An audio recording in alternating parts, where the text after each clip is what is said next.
God is awesome. Thank you, Jesus. Okay. Hey, everybody. Thanks for joining us. It's Janet from Resilient People, and I am so blessed and happy to be welcoming to the screen for all of you to meet Susan Mintz.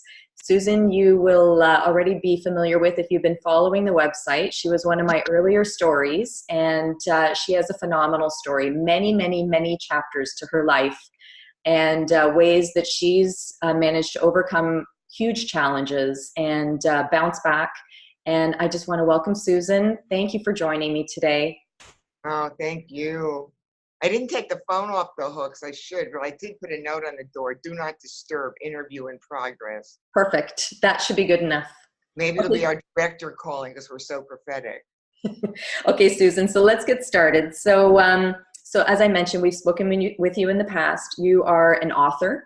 You're a public speaker. You are an activist for a number of causes: HIV, AIDS, hospice care.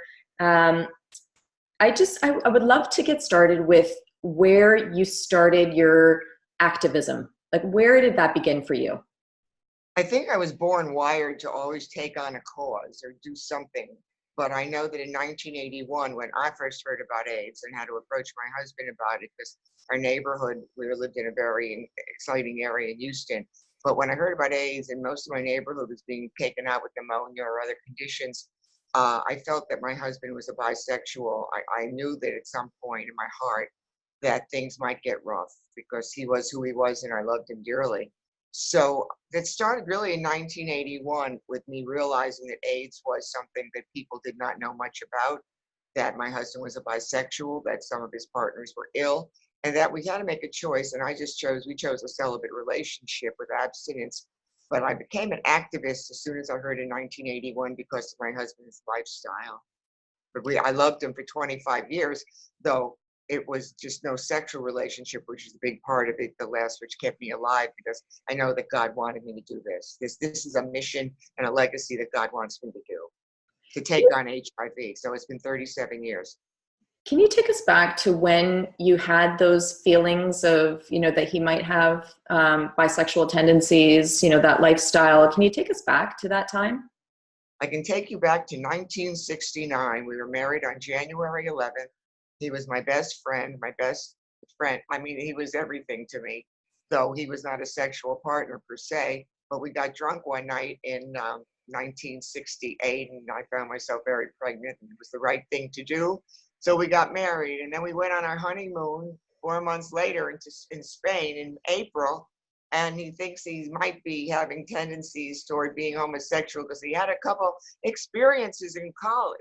Well, that was my honeymoon, and I realized and said, I don't have any idea what I'm dealing with. We cried and screamed and yelled and carried on, and for a while everything was okay until it surfaced again. But when you're kind of hit at 22 with your husband had a couple sexual relationships in college, I just figure, well, that's just the way it is, and you're fine. You love me, I love you, we're friends. Let's just keep it going, and we stayed married. So that's 25 years of a lot of stuff. But that was it. I mean, I still love him. That's why I'm a widow for 24 years now, because HIV is my ministry, my cause. I'm married to God. I keep my faith and my hope up, but I know that my Jeffrey story with mine is worth telling, and I know that he would want me to continue going forward, helping others. But he was a bisexual until it was kind of too late. He wasn't going to change, and I wasn't going to be able to change. You don't change someone's sexuality. Yeah. At some point, their sexuality will come forth, and you either accept it or you don't. Most women would walk, not me. I loved the man, and I knew that this was a mission from God. So we know that you were best friends and how dedicated you were to him. It's, being by his side through his illness, through, him being open about his sexuality. But what did that feel like for you to kind of come to terms with the fact that he was having these infidelities? Like, how was that for you? Horrible. I felt like there was a third party always sleeping in our bed. There was a third person in my life.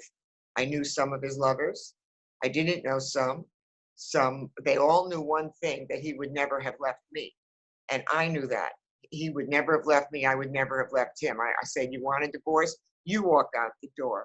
I'm married to my commitment. My commitment is to my marriage, no matter what it is.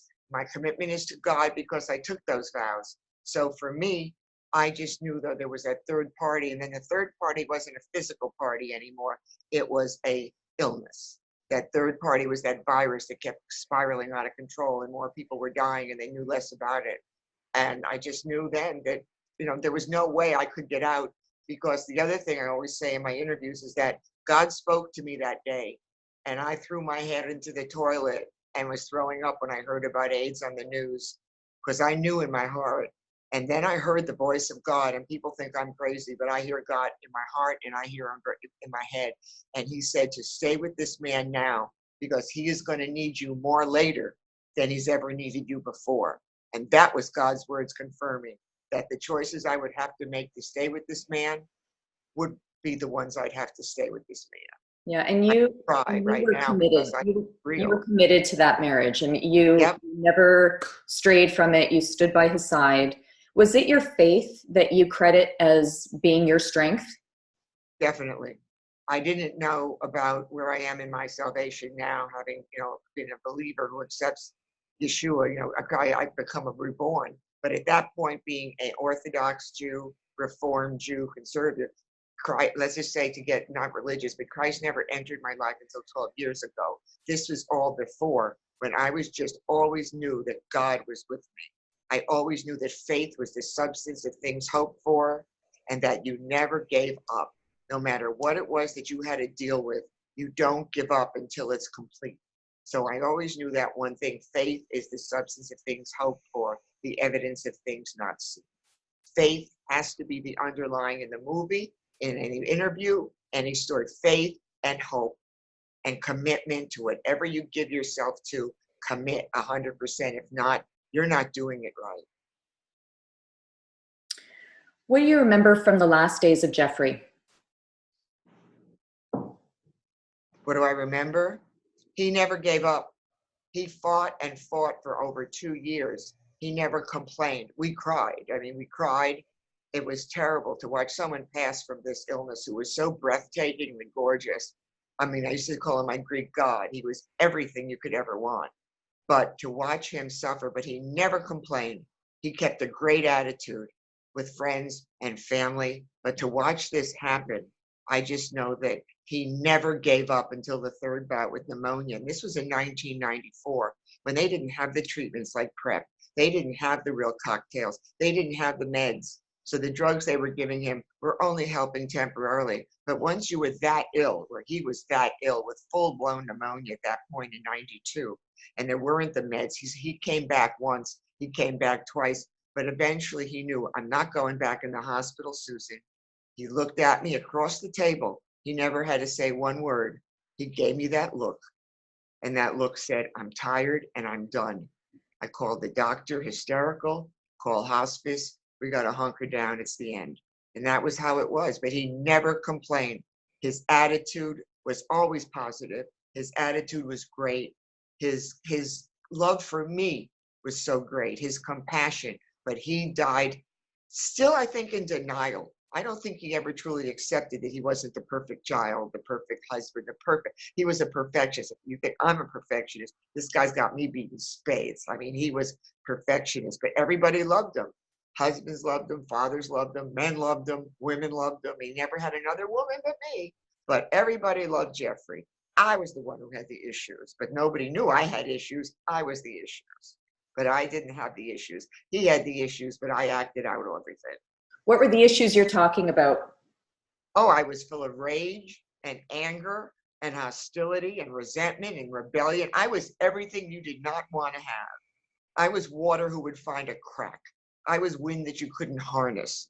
I was someone that people would say, I'd rather have her as my best friend than my worst enemy. I never cared what you thought. I don't care what people out there think. I care what God thinks, what God wants.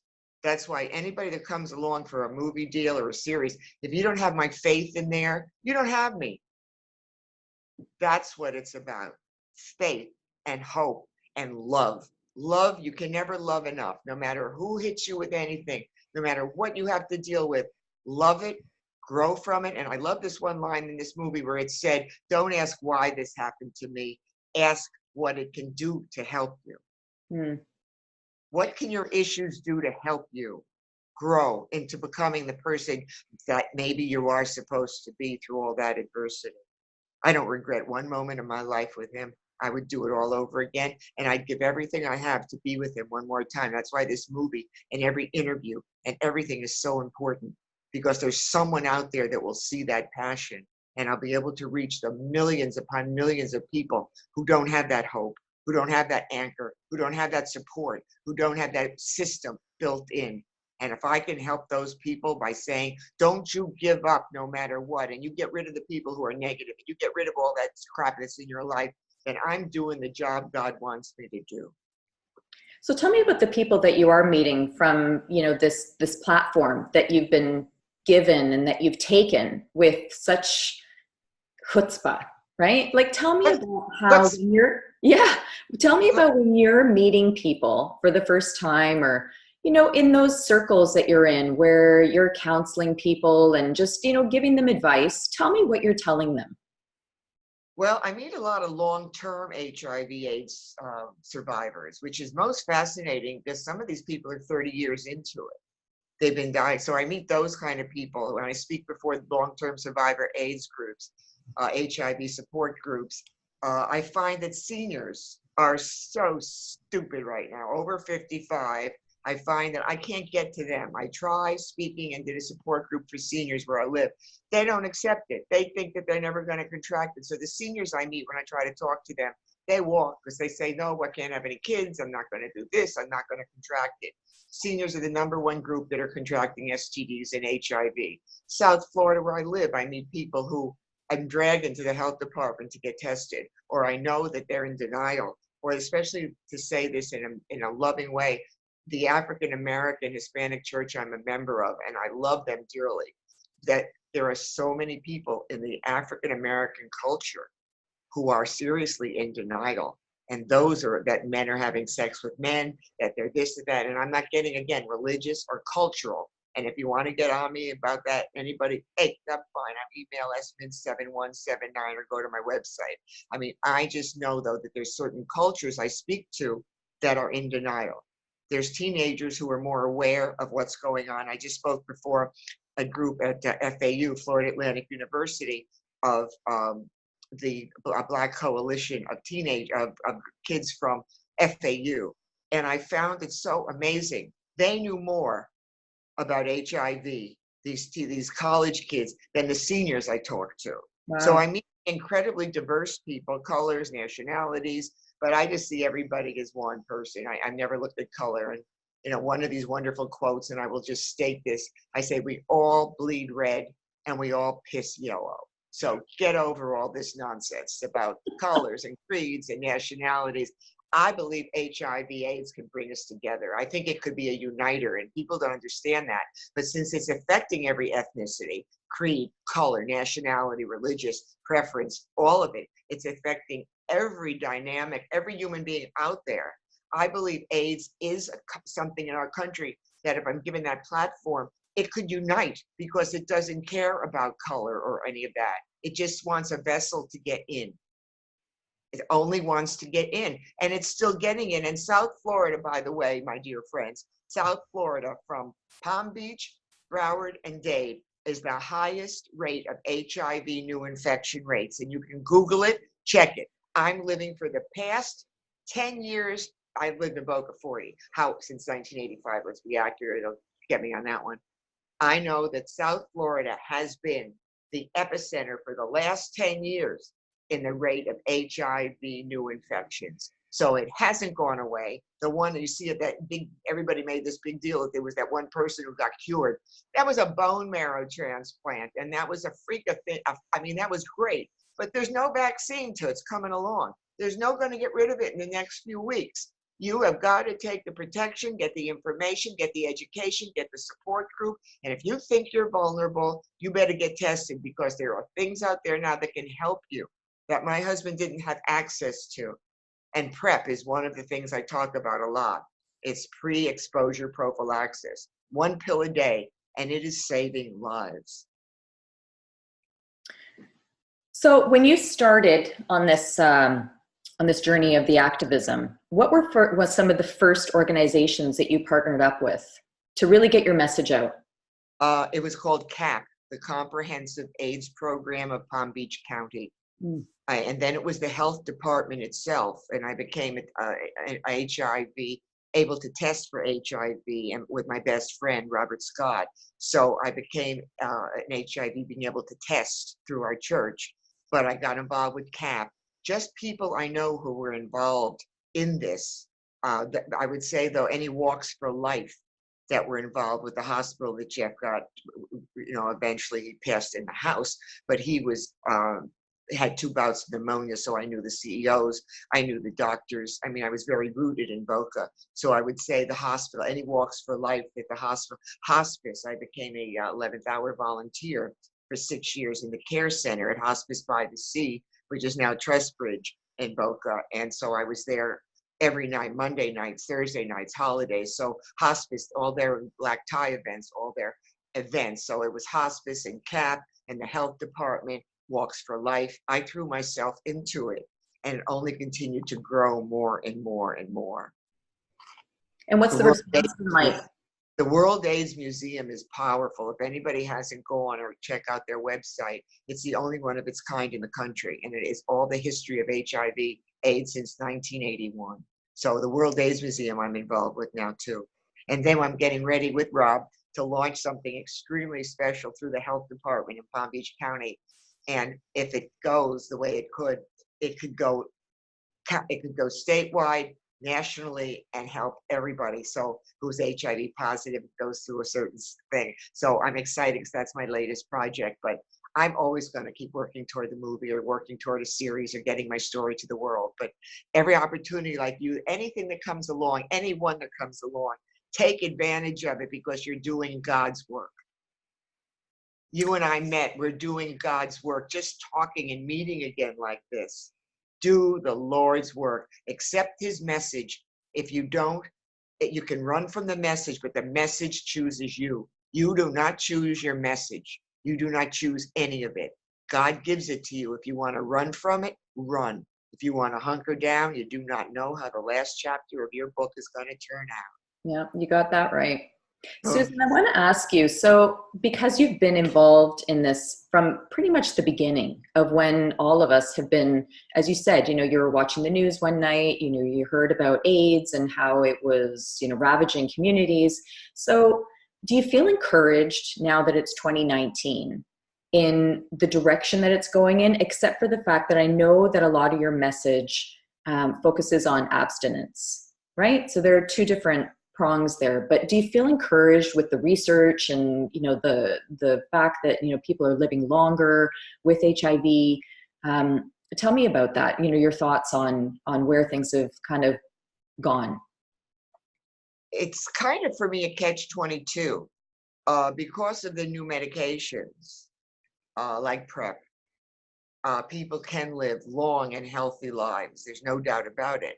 So that part of me is thrilled. The part of me that's not is the media isn't covering it one bit. The news isn't with it.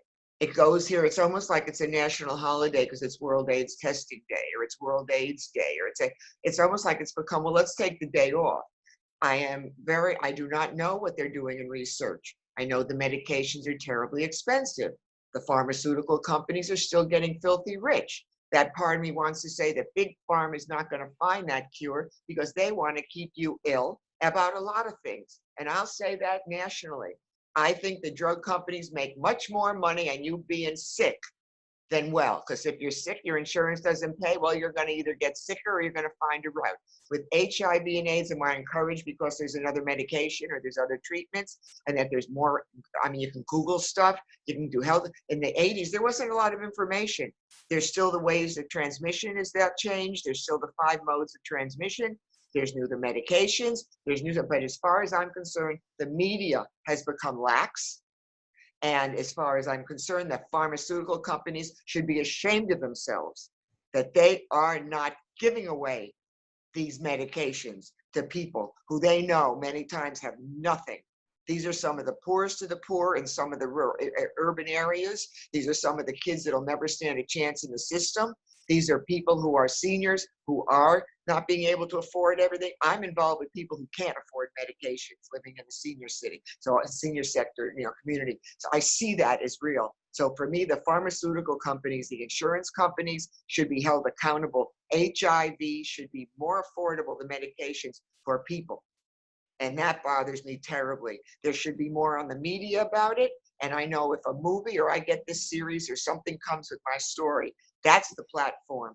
Cover it, cover me, cover what I believe, and get more people involved who are activists. Well, you can be an activist and go to a fundraiser, but all you're putting on is a real pretty dress and raising money that you really do not know where it's going to. Do you know where all these fundraisers for AIDS are going to, except to buy pretty clothes and to be able to speak out who you are? I want to see these activists who have the brand name, who are actors and actresses, who know that this is their mission, who know that this is the call in their lives, the Elton Johns. I want to bring people totally together through this. So that's where the power would be. So that's my frustration. There's a lot of loose ends and loose segments. I want to bring it all together like the quilt. Bring people together and make your quilt known. I need voices that have brand names, because that part of me is seriously frustrated. The other part of me is extremely hopeful. Have you seen the results of you bringing people together? Oh yeah, I wouldn't keep doing it for real. It would be much easier for me to have gotten married. Absolutely. I mean, remarried? Oh no, I've seen the results. At least I'm bringing awareness. By telling my story, I'm bringing awareness and education and hope.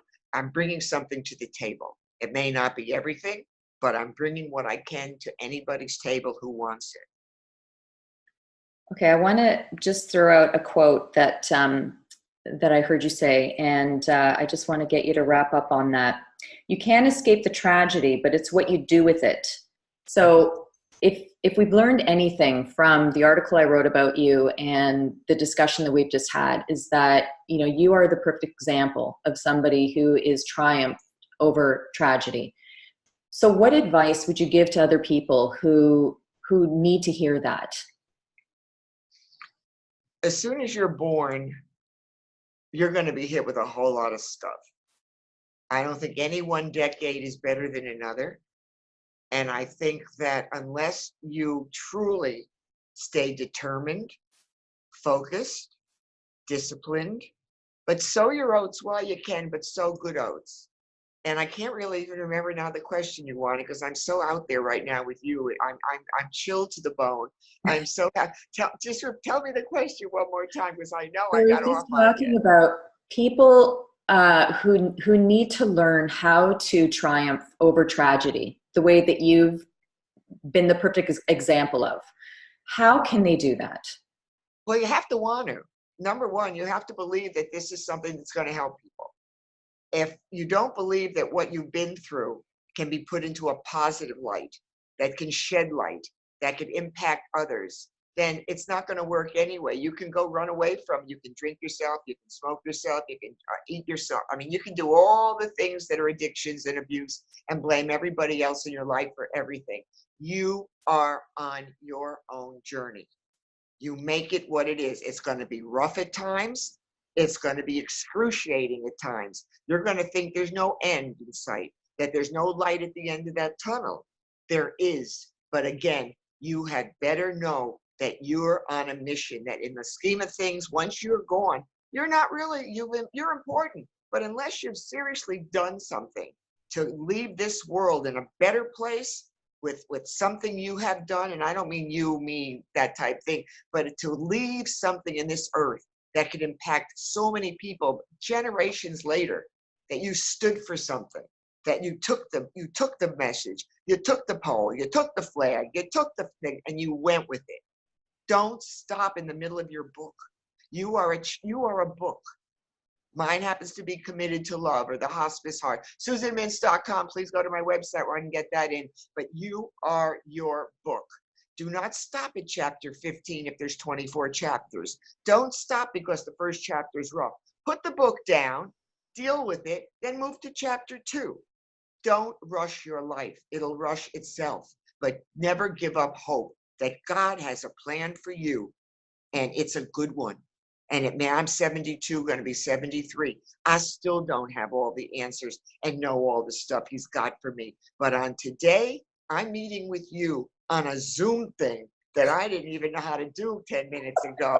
If that's not God and the Holy Spirit telling me, don't you give up, we can do this, then I have no idea what anything is.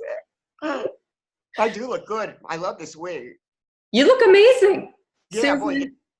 Yesterday I looked at myself on Facebook and I said, Jesus, I look like my grandmother who's dead. I mean, I looked, oh, and then today I got up and I put the war paint on. I put this to hide the wrinkles, and then I put it in. Oh no, all this work. I'm going to have to go to Walmart shopping. Susan, thank you so much for spending the time. Honestly, I could talk to you all day, and we can all learn so much wisdom and advice from you, and just how to take the next steps, and in baby steps. Baby steps. Yeah, that's it. One step at a time, right? Can we do this again? And so we're going to find you at susanmintz.com. Yeah. Where people can find your blogs, they can find your books, they can find your interviews that you've done. There's tons of information there. So I encourage everybody to go to Susan's website. YouTube, Twitter, Facebook, website has all the information about everything. The books are on Amazon or Barnes & Noble. You can get them, or you can get them. I mean, I just have the most wonderful people around me. But the interviews are a lot of fun on the homepage, and also the Resilient People one is an incredible interview. So please go to Janet's website and go to her info at Resilient People and talk to her. Thanks, Susan. We appreciate it so much. And I know I'm going to talk to you again sometime very soon. We'll do the hospice maybe. That'd be good. I love you. God bless you. God bless you too. Thanks everybody for watching. Thank you everybody for watching. We did it. And you'll send me the link? I'm going to send you the link.